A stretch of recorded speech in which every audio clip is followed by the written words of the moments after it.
Don't. There you. Okay, you're actually on now. Okay, good. Somebody phone in. Okay.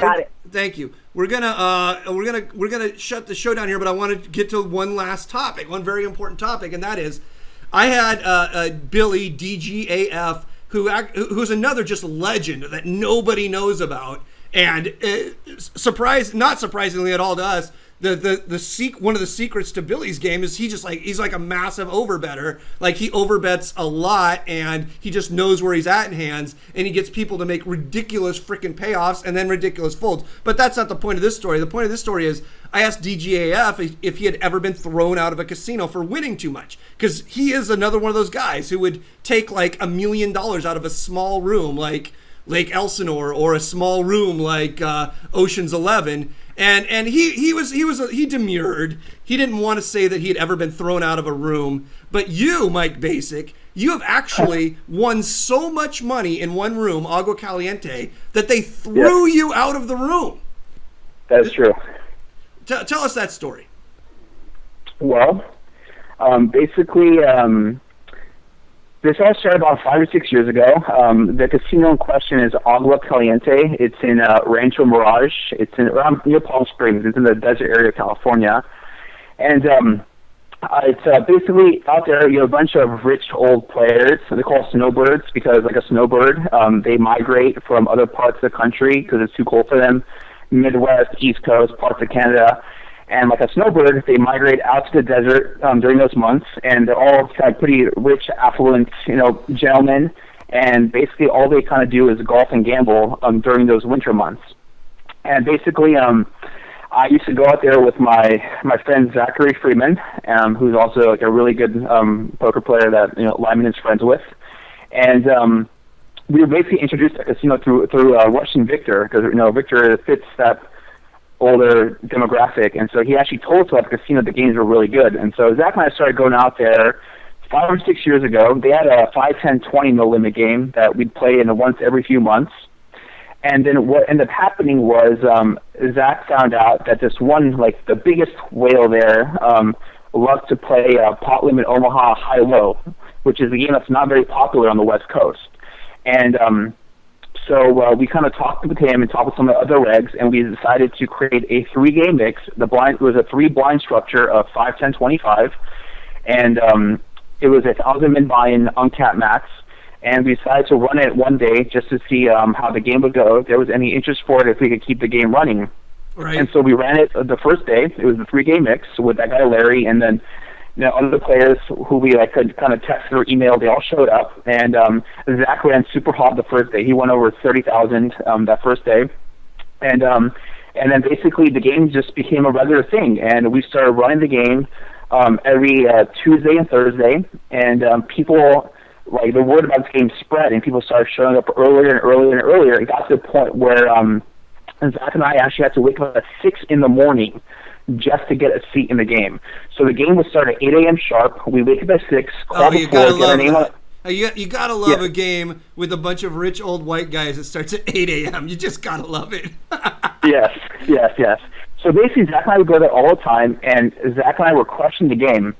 And the thing is, what happened there was, Zach and I would swap. We do a 25% swap with each other. But the thing is, we told all the players that we'd swap 25%. We were open. We disclosed that, and everyone was cool with that. I know. You're completely open. That's what I like about you. Yes.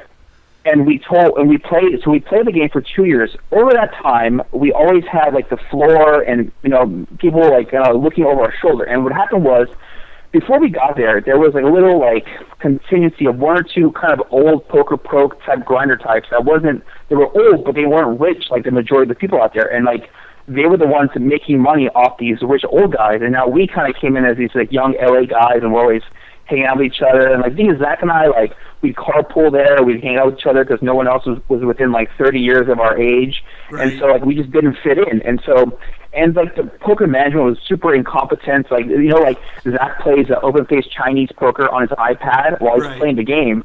And they would be looking at his iPad thinking that has something to do with the cards on the flop in the middle of the table.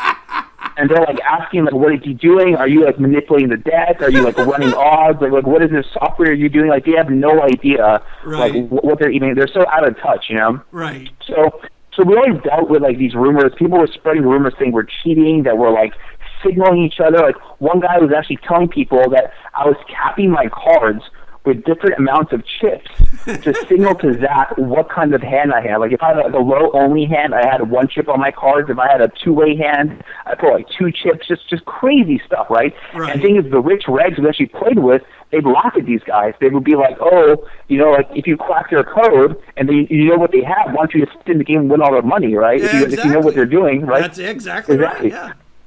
Right, and so, but basically, this guy was just super persistent. So what ended up happening? So we'd always have like the staff and stuff looking over our shoulders, and we had talked to the floor people a few times, and I got pretty sick of this guy. His name was Steve. He's a short, hairy little like Wolverine type asshole, and I confronted this guy about the stuff he was saying, pretty like aggressively, because I was just so sick of being like portrayed as a villain and stuff, and like I was like calling him out, like I'm like you're saying we're cheating. How are we cheating? What do we do? Like all this stuff, like if you think we suck, you're welcome to play either one of us heads up and blah blah blah. And then he started kind of like backtracking on the stuff he said. He was apologizing and blah blah. And so finally he kind of shut up about it. And after that was done, Zach and I went to the head floor person who ran the poker room. His name was Jerry.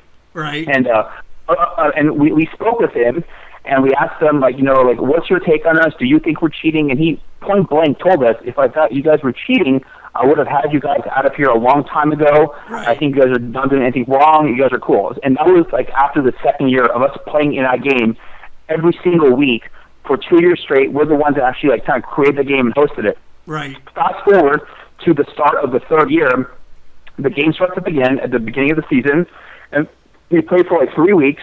That same floor man who we talked to last year asked to speak with us, and he tells us hey, Zach and Mike, you guys can, I've been getting too many complaints about you guys. You guys can no longer play on the same table anymore. Right. And the thing is, that's a big problem because they only run one table. And so we asked we asked these guys to kind of unpack this a little bit. Can you tell us why we can't play together? He goes, well, you guys are always hanging out with each other. You guys are always carpooling, and he goes, even your player card numbers are 1 digit apart. As if that means that. He actually said that as like some kind of like proof of something. I'm like, yes, congratulations, you just proved that I stood in line next to my friend when they issued both of those player cards. They go in sequential order. Congratulations, Basic. But let me ask you this. The chat's getting to this too. Because Zach plays in my game as well, and he's always got like 5 fucking things in front of him, a phone and an iPad and an iPod and all kinds of, and a laptop and nonsense. And the players do get upset about it. Do you think, I don't think for a second you guys did anything wrong. I know you very well. Do you think for a second, if you had it all to do over again, you could have kept these guys happy just by like playing along a little, maybe just drinking coffee and ordering steak and eggs? Okay. So let me say this. So Zach and I have gone to the Christmas parties at the guy's house for some of the biggest whales. The biggest whale, Larry. Right. He would let us play his blackjack. We'd sweat him playing like 10,000. Well, he plays. He plays 3,000 hand blackjack. Right. Other place he plays 10. He would let us play his blackjack stack while he goes to take a piss in the bathroom. Okay, he would call his son. Listen.